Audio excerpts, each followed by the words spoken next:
Alhamdulillahi alladhi anzala ala abdihi al-kitaba wahlam yaj'allahu iwaja akmaduhu subhanahu wa ta'ala wa ashkuruhu wa huwa ahli hamda wa thana wa ashhadu an la ilaha illa wahdahu la sharika lahu wa ashhadu anna muhammadan abduhu wa rasuluhu wa mustafa Allahumma salli wa sallim ala abdika wa rasulika muhammadan wa ahlihi wa sahbihi wa sallam.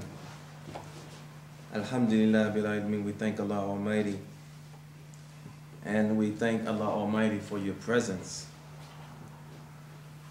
because we could have been anywhere at this hour, at this time, but there is a part of us that's yearning to be with our Lord. Anyone that is interested in the Old Testament, the New Testament, the Quran, people that are of goodwill and seeking something greater than what they are seeing or experiencing, there is a reason for that. There is a reason for that. And from east to west, north to south, people's hearts are asking, where is my Lord? Who am I? Why am I here? What is going on? How come nothing can be done with the crime? Why is there so much poverty? Why? But everyone is looking outside of themselves, looking for someone else to solve those problems. We're looking to our legislators. We're looking for anything, anyone to come and to save us.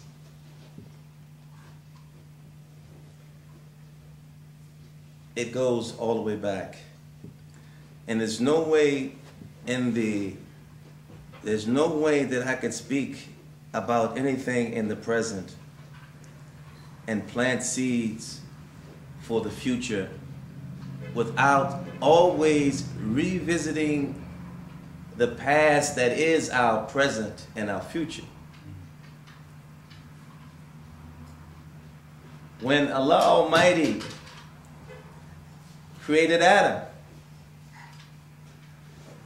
before the creation of Adam, there was life. There were laws. There were spiritual laws. Even though those beings were of the unseen realm. And this is their reality, unseen only to the physical, from the physical senses. But they were engaged in activities bringing about Allah Almighty's will step by step. No one knew what Allah had in His mind. No one knew the elaborate scheme and orchestration of everything that was to come. Because Allah Almighty is who He is. And when He gave Adam the names and natures of all things, in the realm that they were in, no one could understand why would Allah Almighty take someone from such a low place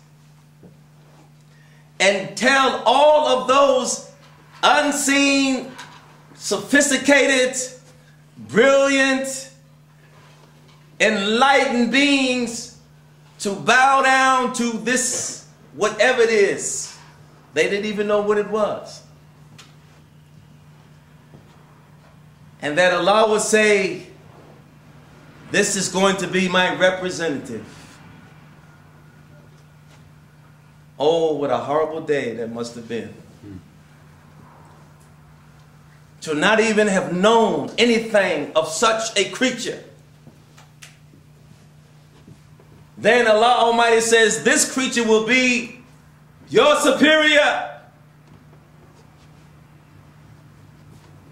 And if you're going to disobey him, you're going to disobey me.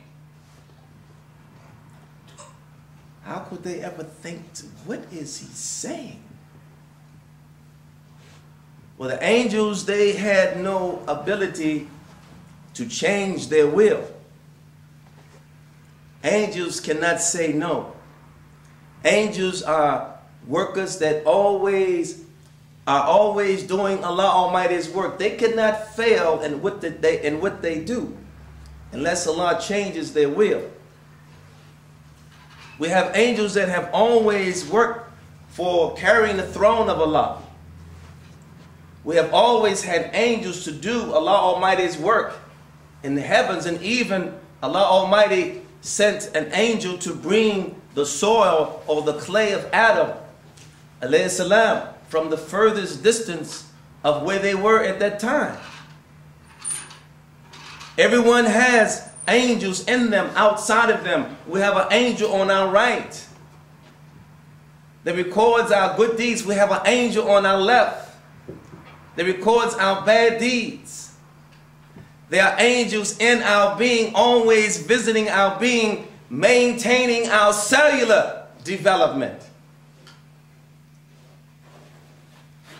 There are angels representing and showing maintenance for those cellular particles that we can't even see with our physical eyes. We are not the maintainers of ourselves, because mostly that of ourselves, even physical, we cannot see or even understand.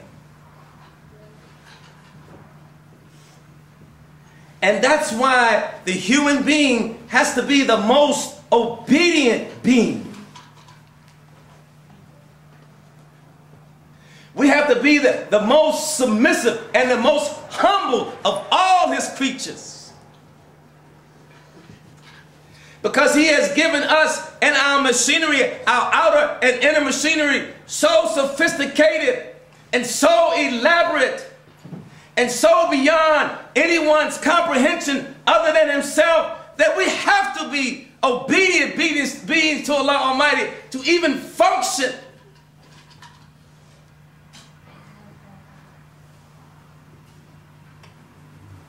All the creatures that work for Allah Almighty, the unseen,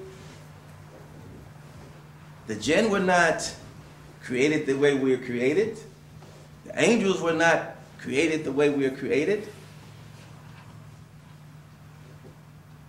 Allah created the angels indirectly with other angels according to their ranks. Allah Almighty created the jinn through other beings with their lights that will be comparable to their lights. But Allah Almighty created the human being, his soul, and his physical being. Allah fashioned the human being.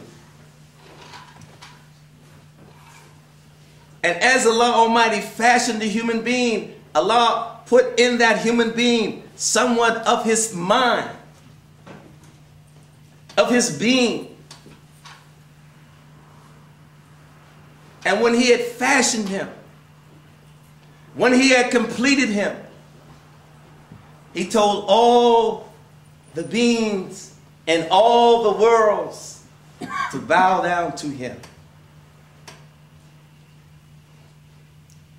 We must always revisit this story, because that story is an ongoing story from that time, which makes that past also the present. And it also makes it the future. So we're always dealing with the now, the eternal now. And that's when our minds are able to submit to that part of ourselves that only seeks our Lord. That's when we become a true servant of Allah Almighty.